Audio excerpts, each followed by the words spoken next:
Hey guys, so here I'm going to show you guys a few things about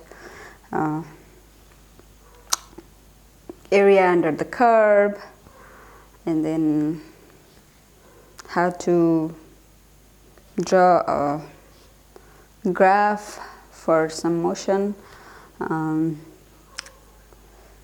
then few things that would be helpful for Logger Pro. Okay.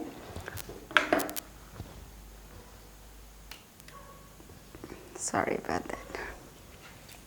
Oops, this is very loose. Okay, so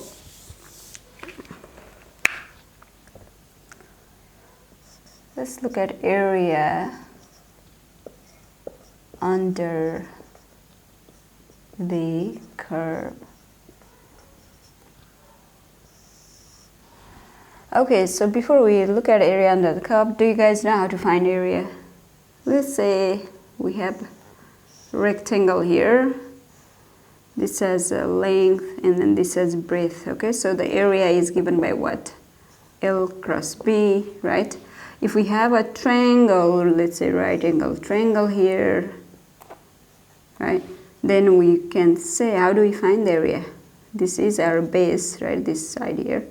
And then this is the height. So the area of the triangle is given by what? Half times base, this value here, times the height, right, h.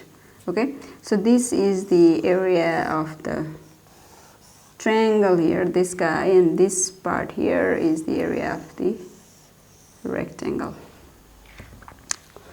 Okay, so that's in general, that's in geometry, right? Okay, so let's say we have curve. Let's say this, we have a time in this axis. Let's assume this time is measured in second. Let's say we have a velocity in this axis and it's measured in meter per second. And let's say we have a 1 second. This is our 0, 0 coordinate. Okay, this is the origin. This is 1 second, 2 second, 3 second, 4 second. Okay, and let's say 5 up to 5 second. So, and then let's say we have a 1 meter per second, 2 meter per second, 3 meter per second, 4 meter per second, and so on. Now, let's say we have some curve here. Let's assume we have like this. We have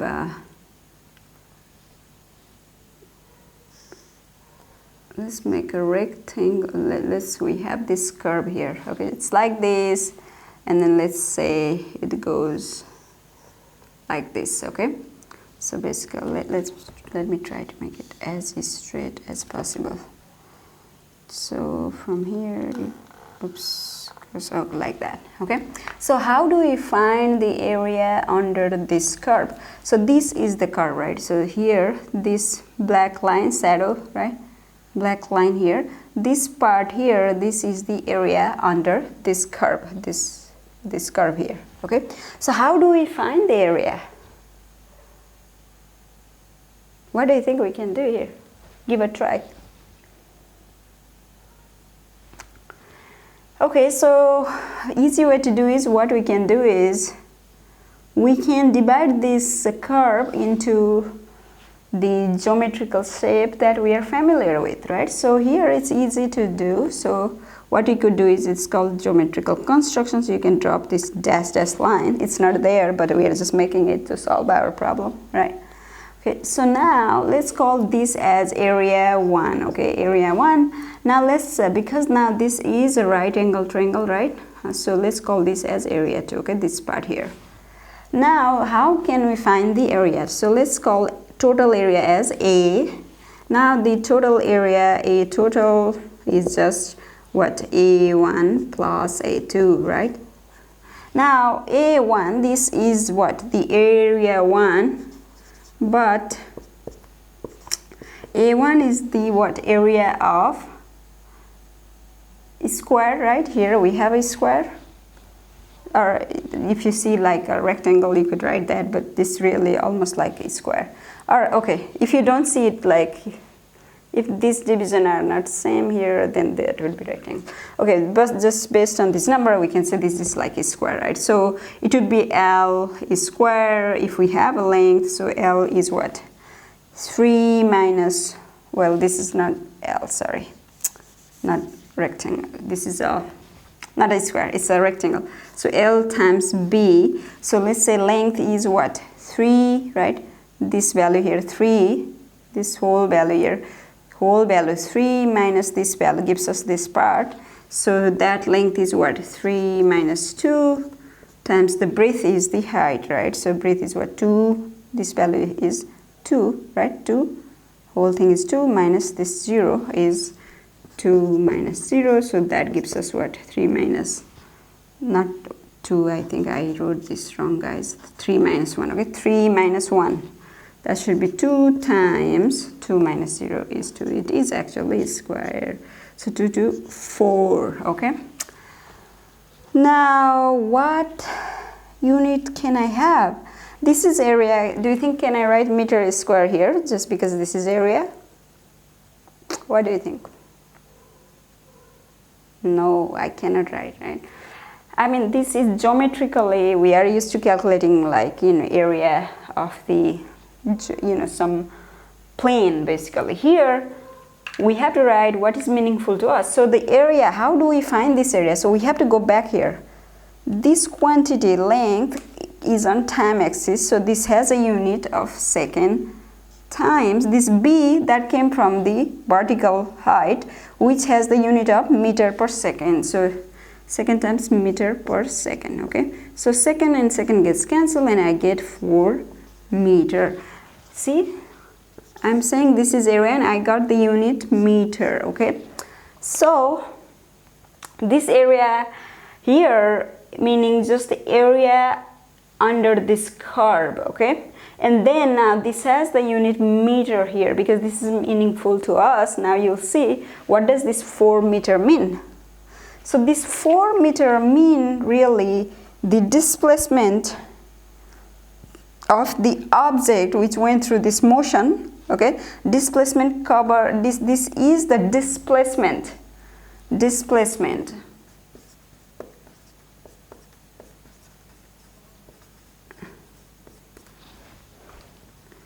covered by an object in the given interval of time, okay? So in the given interval of time here, the time interval is 4 total, oh, that's not true, A1, right? So 3 minus 1 was what? That was 2 seconds. So this is just the displacement covered by an object in the 2 second time, okay? This was only A1. Now if you also calculate A2, what happens? Now I'm not going to do A2, you can calculate the A2, okay? So you find A2 and then you will find the area cover, displacement covered by the object in the given interval, and then you will find total A, and then A total will be some value here, this value plus whatever the value you get for this area A2, and then that would be the distance, that will be the displacement covered by the object under this motion in the given interval, which is total time here is what? 4 minus 1 is 3 second time, okay? So this is the important concept. This is actually will be very helpful for you in the second part of the lab as well, okay? So please make a note of this.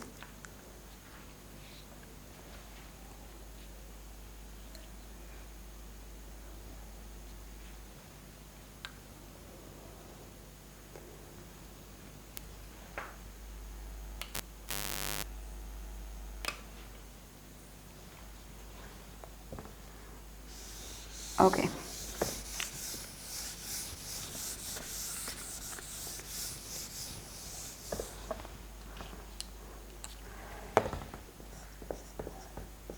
Position versus time graph.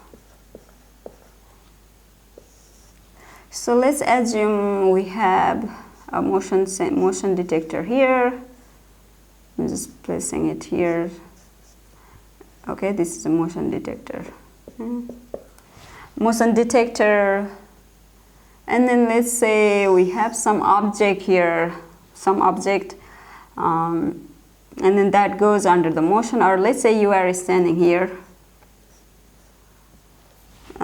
Initially you are at, let's say, 2 meter distance. Okay, so let's say this is at some distance, 2 meter. This is in meter here. Okay, let's say at 2 meter, it's in meter, and then let's say you walk away from this motion detector. So let's say you get to this 3 meter, okay, in some time, and then again, so you were here, okay, basically in some time, and then you sat there for a few minutes, let's say, okay, and stand still for some time at that, here, once you reach there, and then let's say you come back towards the motion sensor again. Let's say, so let's write this. This was our number 1, this was our number 2 step, and then right here, let's say you came back here. Somebody came half a meter this way again, okay, towards the motion detector. So that's about 2.5, right? So half a meter, you came this way. So initially you went this way, you sat there, you reached to the 3 meter distance, you stand still there for some time, and then from here you walked this direction, and then you reached to 2.5 meter, okay? So now how do we make this in a graph? So let's try to draw a graph. Some time in second, and then some x in meter, okay? So we don't know what time. Let's let's look at just the position, okay? For now, let's focus on, let's say, some time. Now see, for motion detector, positive is this way, okay? So when it's going away, the object is going away, the motion detector is going to measure the positive distance. So initially you're at, let's say, 2 meter. So let's make mark here, let's say 1, 2, 3 meter, okay? Initially you were at 2 meters, so you start as the positive 2 meter here, and then let's say you walked that way with the constant speed, okay? So let's add this term, constant speed, meaning you walked it and then until you reach to the 3 meter, right? So you walked here, so it took some time, and then you reached to the 3 meter, right? And you walked with the constant speed, okay? So constant speed meaning you go just like at the same rate, okay? You are traveling at the same rate there. Now you are going to stand still there for some time. Let's say some time, we don't know what time, we are not noticing, specifying right now. Sometime you're sitting still, so this is the, so constant speed, here is, you're just sitting still, okay? Stand still, this part, because you are not changing the position, right? And then you decided to come back towards the motion detector, okay? And then again at constant speed, okay? So let's say now you're coming back to 2.5. So now instead of going up, you're going to go down, come towards the 2.5 meter. Okay, so this is somewhere around here. Okay, so now this part is where you're returning back here, you see, with the constant, again, constant speed. Okay, so this is, so you see here, you can draw a graph for the motion of an object that's for the object that's undergoing a motion. Okay, so you see, sorry, so the important thing to do here is constant motion means there has to be just the same rate. Okay, so it's going in a straight line, right? Again here constant speed, but then it's now coming towards the detector, so we have it in a different direction. Okay, all right, so this is about how to draw a graph for position versus time graph.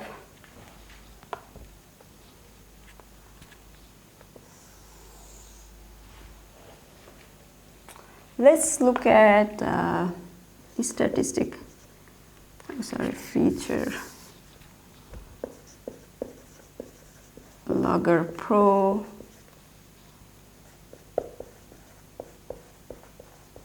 Features. Okay, so analysis. So when you go to analyze, you click and then you go to statistic.